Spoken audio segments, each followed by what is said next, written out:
네, 할렐루야. 하나님께서 주신 참 좋은 날, 복이 가득한 날인 줄 믿습니다.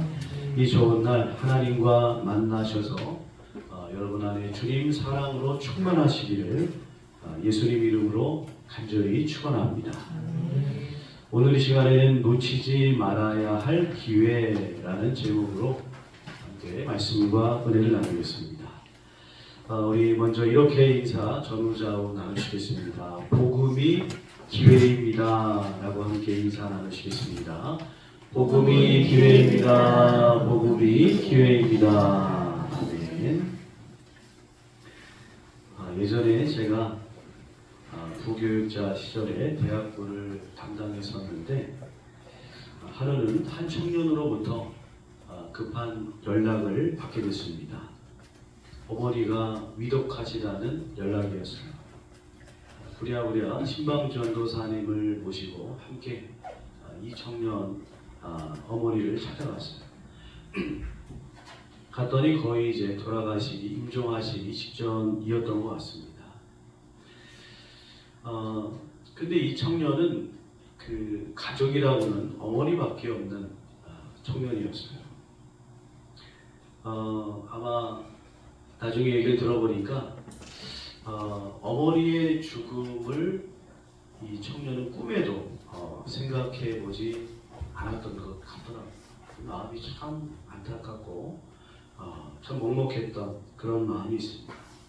근데 또 가족도 없는 이 친구들을 돕겠다고 우리 교회에서 청년들이 또 많이 가서 함께 장례도 함께 치르고 그러면서 제가 이 청년의 일이 아직도 마음속에서 잊혀지지 않는 그런 사건이었던 것 같습니다.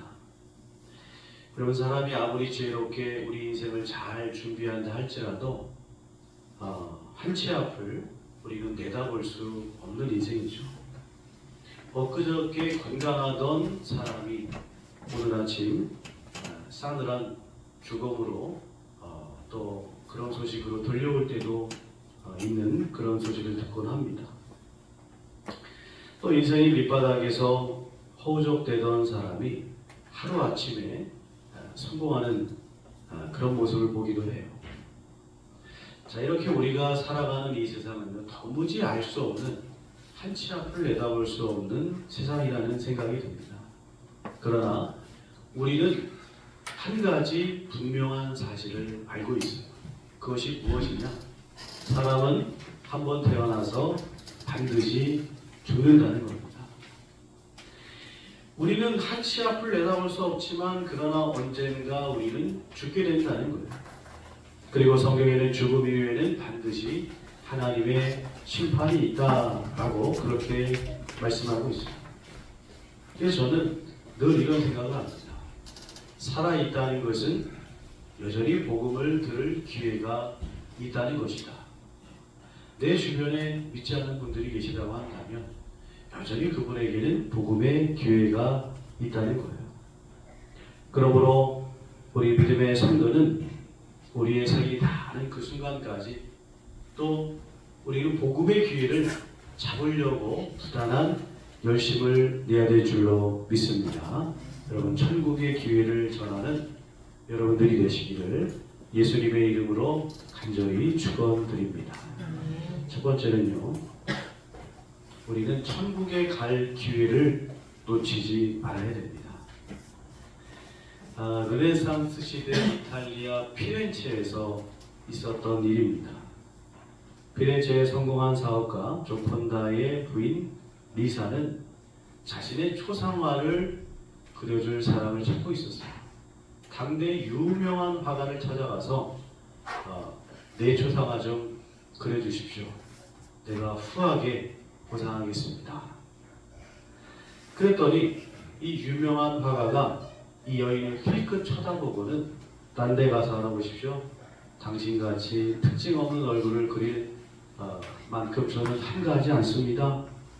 지금 나에게 찾아오는 사람이 얼마나 많은데요. 저기 길 건너편에 있는 무명 화가가 있습니다. 그 사람이 일이 없어서 놀고 있으니 그 사람 한번 찾아가 보십시오. 그래가지고 이 리사 부인이 길 건너에 있는 무명 화가를 찾아갔습니다. 그 화가는 그 여인을 보자마자 단번에 초상화를 그리기 시작했어요. 여러분, 이 그림의 제목이 바로 모나리자라고 합니다. 모나리자는 모나리자 리사 부인을 이탈리아어로 표기한 그런 이름이라고 하죠. 여러분, 이 그림 덕에 레오나르도 다빈치는 인생 최고의 기회를 얻게 되었습니다. 그리고 유명한 화가였던 이 사람은 아마 나중에 땅을 치고 후회했겠죠. 그때 내가 리사 부인의 그림을 그릴 걸. 이 세상의 많은 사람들은요, 인생 최고의 기회를 생각할 때 어떤 생각을 하느냐? 복권 당첨된 날, 사업 성공의 기회를 잡은 날, 모든 것이 성공과 부유함에 초점을 맞춰져 있다는 겁니다. 그러나 하나님의 말씀 앞에선 우리 그리스도인들은요, 세상 부유함과 성공보다 복음을 들은 그날, 복음의 기회를 받은 그날이 인생 최고의 기회인 줄 믿습니다. 오늘 본문에서도 부자는 기회를 잘 이용해서 성공한 사람입니다. 거지 나사로는 실패한 사람이라고 세상은 그렇게 평가할 겁니다. 여러분, 실제로 그런가요? 우리 오늘 말씀을 한번 하나하나 살펴보면서 은혜를 함께 나누겠습니다. 첫 번째는 19절 말씀인데요. 한 부자가 있어 자색옷과 고운 베옷을 입고 날마다 호화롭게 즐기더라 라고 되어 있습니다. 이 자색옷은 당대 제사장이나 귀족들이 입는 옷이었습니다. 그러니까 이 부자는 단순히 부자가 아니라 지위가 높은 그런 사람이었다고 볼 수 있는 거죠. 이 사람은 날마다 본문에 보니까 사치스럽게 잔치를 벌였습니다. 반면에 나사로라는 이름의 뜻은요, 하나님께서 돕는 자 이런 뜻입니다. 근데 이름에 어울리지 않게 그는 거지였어요. 20절에 보니까 그는 헌대투성이었다고 했습니다. 헬라어 성경에 보니까 그 뜻이 괴양에 생기다, 종기가 나다, 이렇게 번역되어 있더라고요. 그러니까 이 사람은 지금 못 먹고 굶주려서 몸에 종기와 궤양이 생겨서 오랫동안 고생을 해왔다는 것이죠. 그러니까 게을러서 지금 거지가 되는 것이 아니라 말할 수 없는 지금 몸 상태예요. 지금 너무나 힘들고 일을 할 수 없는 그런 상태라는 겁니다. 그래서 나사로가 할 수 있는 것은 오직 구걸하는 것 뿐이었다는 것이죠. 굶주림에 시달리던 나사로는 부자의 집에서 혹시라도 떨어지는 부스럭이라도 얻어먹겠다, 이러한 심정으로 불편한 몸을 이끌고 부자의 대문 앞까지 가서 누워 있었다는 겁니다. 여러분, 그런데 그 호화로운 잔치자리에서 누구 하나 나사로에게 이거 한번 먹어봐라, 음식을 던져주는 사람조차도 없었다는 거예요. 아니, 그 호화로운 잔치에 얼마나 음식이 차고 넘쳤겠습니까? 따뜻한 음식 한 그릇 들고 가서 한번 먹어봐라, 내주는 자가 없었다는 거예요. 자기네들끼리는 웃고 떠들고 취하고 흥청망청 노래 부르고, 여러분 얼마나 야박하고 잔인한 사람들입니까? 여러분, 하나님께서 허락하신 부요함에는 하나님의 뜻이 있는 거예요. 하나님께서 나에게 주신 것에는 하나님의 뜻이 있어요. 그것을 주신 이유가 있다는 겁니다. 나를 위해서 사치스럽게 쓰라고 주신 것보다도 더 깊은 하나님의 뜻이 있다는 겁니다. 우리는 이 뜻을 기도하며 말씀을 우리가 읽으면서 그 뜻을 발견하고 그 뜻대로 주신 재능과 부요함을 사용해야 될 줄로 믿습니다. 이 부자는요, 이 땅에서 많은 것을 누렸어요. 얼마나 좋은 옷을 입었겠습니까? 얼마나 그 집에 쌓여있는 좋은 것들이 많았겠습니까? 날마다 즐길 수 있는 곁에 있는 사람들도 많았어요. 마지막 장례를 치르는 순간까지 그 사람은 부귀영화를 누렸을 겁니다. 오늘날 세상 사람들이 다 부러워하는 그런 사람들의 모습이죠. 그런 사람의 모습입니다. 반면에 나사로는 죽어서 마지막 그 시체조차도 아마 저 들판에 버렸을 거예요. 여러분, 그러나 죽음 이후에 두 사람의 상황이 완전히 반대가 되었다는 겁니다.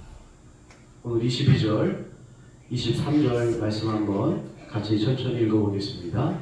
이에 그 거지가 죽어 천사들에게 받들려 아브라함의 품에 들어가고 부자도 죽어 장사되매 그가 음부에서 고통 중에 눈을 들어 멀리 아브라함과 그의 품에 있는 나사로를 보고. 아멘.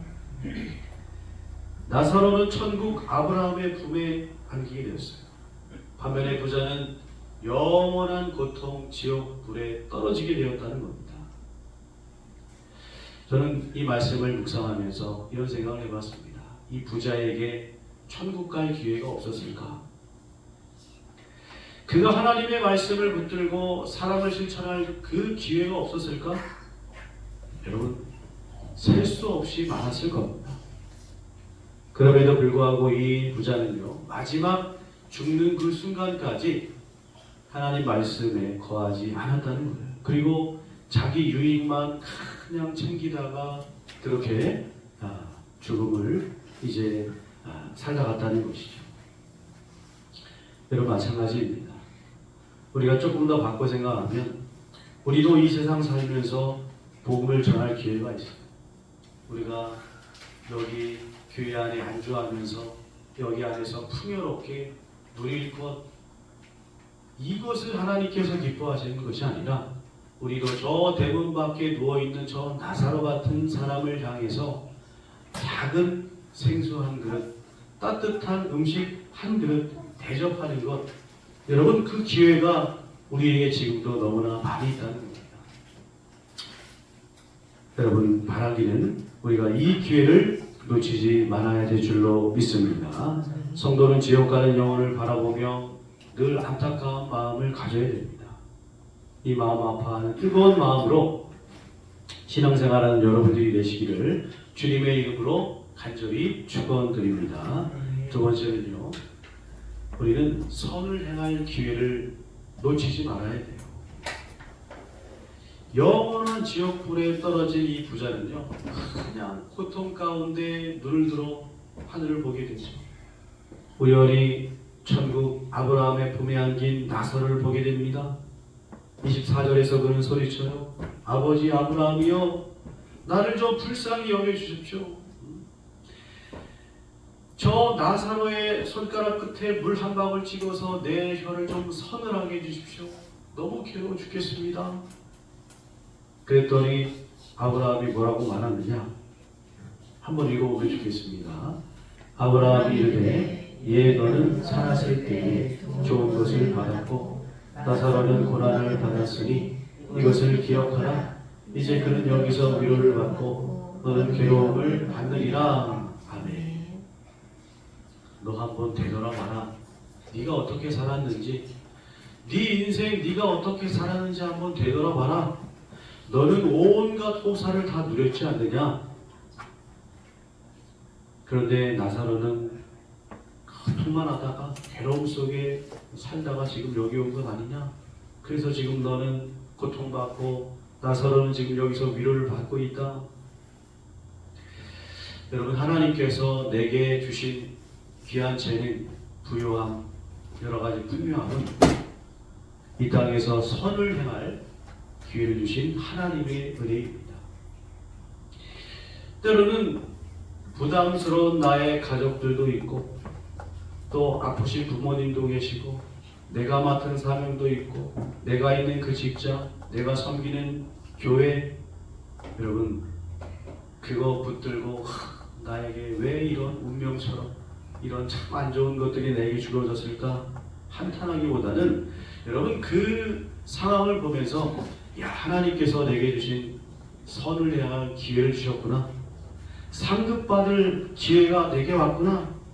성도는 이렇게 생각해야 될 줄로 믿습니다. 부자의 집 앞에 나사로가 쓰러져 있었던 것은요, 하나님께서 그 부자에게 너 선을 행할 기회를 하나님께서 주신 겁니다. 사랑 실천하여 하늘에 상급받을 기회가 지금 딱 눈앞에 있는 거죠. 그러나 부자는 이 기회를 잡지 않았습니다. 생각해 보십시오. 가난한 사람에게 가난한 자를 보살피는 것은요, 너무 힘든 일입니다. 그러나 이 엄청난 부자에게 지금 눈앞에 이 거지 나사로는요, 얼마든지 음식 갖다 주고 자기 돈 조금만 투자하면 의사 불러서 치료해주고 옷도 입혀줄 수 있고, 아니 자기가 안 입는 옷 좀 갖다 주면 되지 않습니까?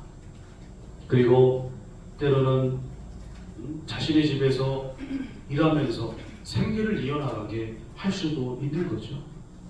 그러나 이 부자는요, 전혀 무관심이 없습니다. 선을 행할 기회를 얻고도 행하지 않았다는 겁니다. 야고보서 4장 17절에는 우리에게 이런 말씀을 주고 있습니다. 함께 읽어보겠습니다. 그러므로 사람이 선을 행할 줄을 알고도 행하지 아니하면 죄니라. 아멘. 여러분, 선을 행할 기회를 얻고도 행하지 않으면 이게 죄가 된다는 거예요. 자비는 자비를 베푼 자에게 되돌아오는 겁니다. 인색한 자에게는 인색함이 부메랑으로 되돌아오는 것이죠. 요즘 우리가 살아가는 세상은 그런데 이런 말을 하지 않습니까? 내 돈 내 산. 아니 내 돈 가지고 내가 쓴다는데 뭐가 문제야? 이렇게 말하는 시대입니다. 여러분, 그런데 따지고 보면 내 돈도 100% 다 내가 노력해서 번 돈이 아니라는 거예요. 예를 들면 한 가수원 주인이 올해 풍작을 거뒀습니다. 그래가지고 엄청난 돈을 벌었습니다. 근데 따지고 보십시오. 이 사람 노력으로 100% 된 겁니까? 하나님께서 좋은 날씨를 주셨기 때문이에요. 물, 비, 토양, 환경, 병충해, 여러 가지 벌레, 동물 이런 것들로부터 하나님께서 상황에 맞게 보호해 주셨기 때문에 세상에서는 우리라고 할지도 모르겠습니다만 그런 하나님의 보호하심이 있었기 때문에 이 사람이 큰 유익을 얻게 된 겁니다. 또 누군가 열심히 땀 흘림이 있었기 때문에 이런 일이 가능했다는 것이죠. 여러분, 이 부자도 마찬가지입니다. 이 사람이 이렇게 부자가 된 것, 아버지로부터 물려받았을 수도 있어요. 그럼 자신이 노력한 게 사실 아닐 수도 있습니다. 그리고 그 뒤에 누군가 땀과 눈물과 수많은 희생이 있었기 때문에 이 사람이 이렇게 부자가 된 거예요. 그리고 결국에는 하나님께서 그 사람에게 그 부요를 허락하셨기 때문에 그가 부자가 된 겁니다. 그런데 이 사람은요, 이런 고마움을 전혀 알지 못했다는 거죠. 그리고 오직 나만을 위해 쓴 겁니다. 내 거 내가 쓰겠다는 게 뭔 상관? 이러면서 막 쓴 거예요. 이 땅에서 부자로 살 때 얼마나 혼났을까요? 네. 사람들이 얼마나 또 지켜 세워줬겠습니까? 그냥 막 아부하고 찾아와서. 그러나 여러분, 선을 행할 줄 알고도 행하지 않았던 이 부자, 결국 그 끝은 지옥불에 떨어져서 엄청난 고통 속에 몸부림치게 되었다는 사실입니다. 여러분, 우리가 때가 항상 있을 것 같지만, 기회가 늘 있을 것 같지만 그렇지 않다는 거예요. 기회는 영원하지 않다는 겁니다. 그러므로 우리가 하나님 앞에서 지금 내게 주신 것으로 여러분, 지금 이 기회를 붙잡고 실행해 나가는 믿음의 성도가 되어야 된다는 겁니다. 지금 저 밖에 좋아하는 불신 세상에 나사로 같은 분들이 많이 있습니다. 그들에게 복음이라는 생명의 양식을 공급해 주어서 우리는 영생에 이르도록 이끄는 자가 되어야 된다는 거예요. 여러분, 그 역할을 물론 우리가 전도지 들고 나갈 수도 있습니다만 기회가 될 때마다, 말할 기회가 될 때마다, 어떤 문제가 있어서 나에게 그 사람에게 조언할 기회가 될 때마다, 여러분 잘막해도 괜찮아. 예수 믿어봐. 예수 믿으면 문제 해결돼. 한번 기도해 보자 하면서 그 사람을 영생으로 이끌어서 여러분 천국 백성이 되게 만드는 그 기회를 꼭 붙잡으시기를 예수님의 이름으로 간절히 축원드립니다. 세 번째로 우리가 복음 들을 기회도 절대로 잊어서는 안 되는 거예요. 중세 시대 로마 카톨릭은 타락했죠. 그때 베드로 성당을 보수하기 위해서 이 교황과 교황청에서는 면죄부를 판매하기 시작합니다. 돈이나 재물을 내면 지금 지옥에 떨어져 있는 여러분의 형제자매 부모님도 돈을 딱 내는 그 순간에 연옥에서 올려져서 천국에 갈 수 있습니다 하면서 면죄부를 판매했습니다. 여러분 이게 말이 됩니까? 또 유대교 최고 랍비 중 한 사람이 요한하는 천국과 지옥의 경계는 단 하나의 길이로 되어 있으며 그 간격은 한 뼘이나 손가락 하나의 길이 정도 된다 이렇게 가르쳤다고 해요. 유대교 최고의 랍비라는 분이 성경을 제대로 모르고 있습니다. 오늘 말씀만 읽어봐도 제대로 알 수가 있을 텐데 여러분 천국과 지옥은 오고 갈 수 있는 곳이 아니에요. 네. 지옥에 떨어진 자가 천국에 올라갈 수 있는 일도 없고 거기서 여기로 건너갈 수도 없습니다. 오늘 말씀 26절을 보십시오. 뭐라고 되어 있습니까? 그뿐 아니라 너희와 우리 사이에 큰 구덩텅이가 놓여 있어 여기서 너희에게 건너가고자 하되 갈 수 없고 거기서 우리에게 건너올 수도 없게 하였느니라. 그러니까 죽은 사람은 여러분 죽은 그 영혼이 천국에서 왔다 갔다 할 수 있는 게 아니에요. 사울왕이 사무엘의 영을 불러 올렸을 때 성경에 우리 말씀을 봤지만 그 영혼은 가짜 영혼입니다. 진짜 사무엘 영혼이 아니에요. 사무엘이 어떻게 그 영혼이 다시 내려오겠습니까? 어쨌든 간에 이렇게 천국과 지옥은 오고 갈 수 있는 그런 장소가 아니라는 겁니다. 그러니까 지옥에 떨어진 그 모습이 우리 예수님께서 분명하게 말씀해 주셨어요. 그리고 이 지옥에 떨어진 이 부자가 어떤 사람인지 오늘 본문의 말씀을 통해서 우리는 분명하게 알 수가 있습니다. 왜 지옥 갔는지를 어렴풋이 짐작할 수가 있어요. 27절의 말씀을 보십시오. 뭐라고 합니까? 그러면 아버지여 구하노니 나사로를 내 아버지의 집에 보내소서라고 합니다. 부자는 요구합니다. 지금 나사로를 지금 내 아버지의 집에 내 집에 좀 보내주십시오. 아니 천국 가 있는 나사로가 자기 종입니까? 자기 필요 때문에 좀 보내달라고 하는 것. 그러니까 이 나사로를 이 사람은 지옥 가서도 지금 자기 하인쯤 이렇게 생각하고 있는 것 같아요. 또 28절의 말씀 보십시오. 내 형제 5을 좀 구원해달라고 그렇게 이야기하고 있습니다. 이 부자는 오직 자기 형제들만 생각하고 있어요. 나만, 내 형제만, 지금 저 옆에 주변에 좋아하는 수많은 사람들을 불쌍히 여기고 안타까운 마음을 갖는 것이 아니라 오직 내 형제만, 내 가족만 이렇게 이기적인 모습을 보이고 있는 겁니다. 마지막으로 29절과 30절을 보십시오. 아브라함이 말합니다. 그들에게 모세와 선지자들이 있으니 그들에게 복음을 들으면 된다 이렇게 말하는 겁니다. 그래도 충분하다. 다시 말하면 거기 모세와 선지자들의 그들의 말이 기록되어 있는 성경 말씀만으로도 충분히 그들이 회개하고 천국 갈 수 있다 그러는 거예요. 그랬더니 부자가 뭐라고 합니까? 그렇지 않습니다 그런 거예요. 천국에 있는 아브라함의 말도 안 믿는 사람이 이 부자입니다. 지옥에 떨어져서도 끝까지 안 믿는 사람이 이 부자예요. 아니에요 아브라함님 그러는 거예요. 지금 본인이 인생을 틀리게 살아서 지옥에 떨어진 거 아닙니까? 그런데도 아브라함에게 아닙니다. 아브라함이 틀렸다고 지금 이야기하는 거예요. 목회 초 저는 이런 상상을 했었습니다. 어느 병든 분이 교회를 찾아와서 우리 교회에 왔는데 내가 기도해가지고 이 사람이 기적적으로 나았어요. 그래가지고 막 그 소문이 뻗어나가서 교회가 가득 차고 막 엄청나게 부흥하는 그런 생각을 했었는데 제가 말씀을 읽으면서 제 마음속이 참 더 우매했구나. 안 믿을 사람은 끝까지 안 믿는다. 물론 성도들 가운데 그 말에 이렇게 좀 움직이는 사람이 계실 수도 있습니다만, 그러나 불신자들은요 사실 관심이 없어요. 교회에 대해서 별로 관심이 없어요. 그들은 안 믿을 사람은 끝까지 안 믿는 거예요. 여러분, 구원의 진리와 하나님 말씀은 이미 성경 말씀에 다 들어가 있습니다. 그것만 봐도 충분하다는 거예요. 오늘 말씀에서 주님은 이렇게 말씀하시죠. 우리 31절 말씀 한번 마지막으로 읽어보겠습니다.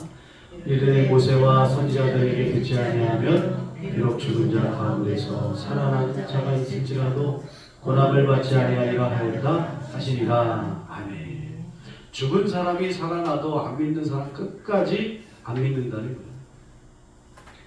요한복음 20장 29절에서는 보지 않고 믿는 자들이 복되다 라고 말씀하셨습니다. 여러분, 기적이 일어난다고 해서 복음이 선포되어지고 믿는 것이 아니에요. 기적을 체험해도 예수 안 믿는 사람들 너무나 많이 있습니다. 예수님 때도 그랬잖아요. 복음은 하나님의 말씀, 성경을 통해서 우리 안에 심겨지고 또 그 예수님을 영접하고 구원받는 역사가 나타나는 거예요. 그러므로 우리 믿음의 성도는요, 기적을 바라는 자가 아니라 하나님 말씀을 붙들고 복음의 씨앗을 부지런히 전하는 자가 되어야 됩니다. 그래서 나 못 들었는데요 라고 하는 사람이 하나도 없도록 여러분, 그 날까지 열심히 주님의 복음을 들고 복음의 씨앗을 뿌리는 우리 모두가 되기를 예수님의 이름으로 간절히 축원드립니다. 기도하겠습니다.